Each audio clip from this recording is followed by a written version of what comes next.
Apa yang keluar dari Allah ya pasti Allah. Jangan kamu sambungkan dengan hal-hal lain. Itu logika yang tidak masuk akal yang kamu sambungkan. Nah, saya kira di sini yang saya kira membelokkan apa dari pemahaman Alkitab. Nah, jadi saya kira saya perlu meluruskan di sini. Saya akan berupaya meluruskan, tapi ya saya tahulah ini kan teman-teman teman-teman juga ya. Tapi saya juga sering nongkrong di sini Juma. Ini teman-teman yang garap ini yang di. Oke, Pak Jones, kurasa cukup. Sebentar, Rama. Juma panjang lebar kamu nggak cut ya. Sebentar, Rama. Jangan berkhutbah di sini ya, Bang. Karena di sini bukan jemaat gereja. Di sini orang yang siang malam itu makan itu. Saya kira kita butuh fair ya. Saya jelaskan. Maksud saya gini loh Bang, kita diskusi pelan-pelan aja, nggak usah khotbah. Khotbah itu di gereja atau di kandang ayam. Kalau di sini enggak, di sini enggak. Ada fairness di dalam room kamu. Saya akan menggulung logika Anda. Tengok aja nanti. Jangan terlalu berkhotbah. Anda kan sudah berapa kali kupermalukan, ya. Jadi jangan berkhotbah di sini. Lihat bagaimana Bang Suma menyesuaikan level dengan siapa saya berbicara. Oke? Abang panggilkan saya orang paling pintar di Indonesia. Insya Allah kubungkus pakai daun pisang. Saya tidak sombong, tapi kalau berbicara dengan orang kafir bagi saya itu hanya remah-remah. Jadi Bapak nggak usah terlalu seakan-akan intelektualnya tinggi. Siapapun di hadapan saya berbicara tentang ketuhanan dan dia adalah Kristen, demi Allah insya Allah akan kugulung pelan-pelan. Kugulung kasar juga kadang bisa.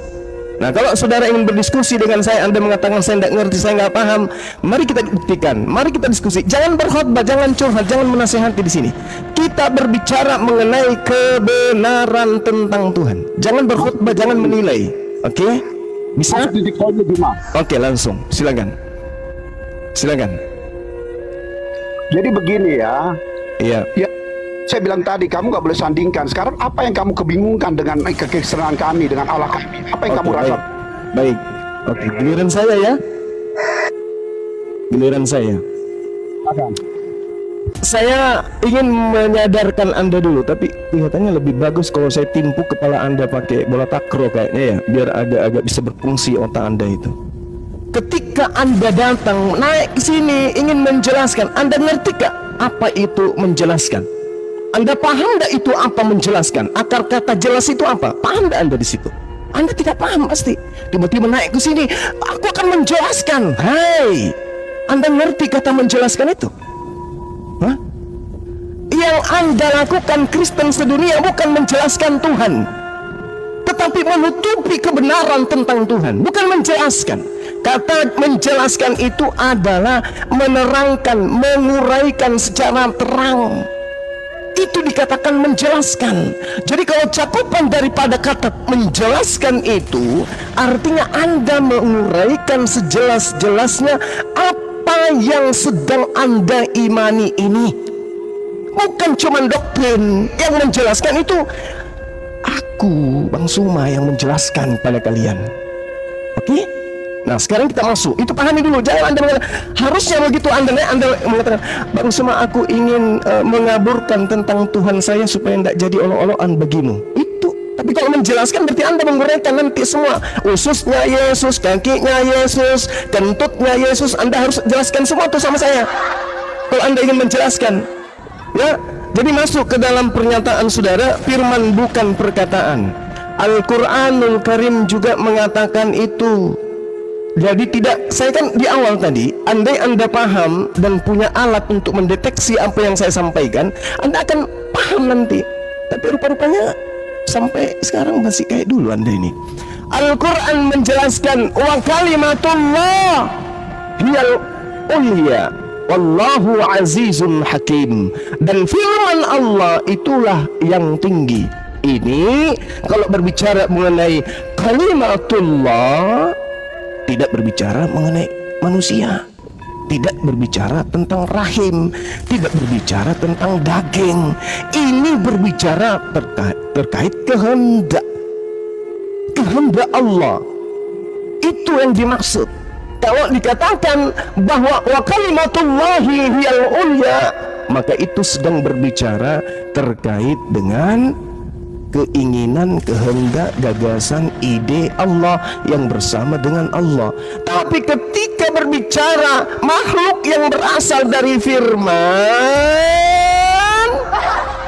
itu tidak sedang berbicara mengenai objek, ide, gagasan, pikiran, tetapi sedang berbicara hasil dari pikiran. Maka Yesus mengatakan, aku datang bukan atas kehendakku. Kenapa bukan atas kehendaknya? Karena Yesus itu bukan sang pemilik kalimat. Kehendak itu kalimat, kehendak itu firman yang melekat pada diri Allah. Yesus mengatakan, aku datang bukan atas kehendakku sendiri. Tralalalala. Berarti Yesus bukan pemilik kehendak. Itu yang pertama yang Anda pahami. Ya, catat. Yohanes 8:42, Yesus bukan yang maha berkehendak. Yang kedua, terakhir, ya. Apa yang keluar dari Allah itu adalah Allah. Subhanallah. Saya katakan kepada saya atau hostnya yang lanjut ini. Oke, lanjut. Jadi 1 menit, saudara Jones, 1 menit. Anda mengatakan apa yang keluar dari Allah itu adalah Allah. Oke.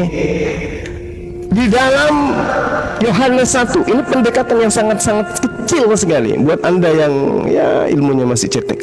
Yohanes 1 nomor 3, segala sesuatu dijadikan oleh Dia, dan tanpa Dia tidak ada satupun yang telah jadi dari yang segala yang telah dijadikan. Dalam Dia ada hidup, dan hidup itu adalah terang manusia. Segala, kalau berbicara mengenai segala, berarti cakupannya itu majemuk, cakupannya itu menyeluruh. Jadi semua yang keluar dari diri Allah itu segala, itu ternyata dijadikan artinya diciptakan. Segala sesuatu yang dicipta di alam semesta ini semuanya terlontar keluar dari Allah. Contoh, saya kasih dalil ya, 30 detik terakhir di dalam Yesaya 55. Yesaya 55, kemudian di situ dikatakan apa?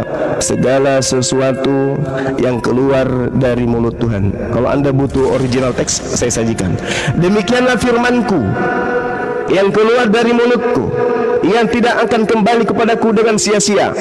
Tetapi dia akan melaksanakan apa yang kukehendaki, dan akan berhasil dalam apa yang kusuruhkan kepadanya. Jadi segala sesuatu yang ada di atas muka bumi ini, contoh, jadilah matahari, itu terlontar dari mana? Dari Allah. Instruksi kalimat itu dari mana? Dari Allah.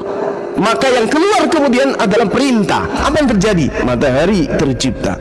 Jadilah hamil. Apa yang terjadi? Hamil Maria. Maka yang terlontar keluar dari mulut Tuhan bukan Yesus, melainkan firman. Yesus bukan dia jatuh dari langit. Jadilah Maria hamil.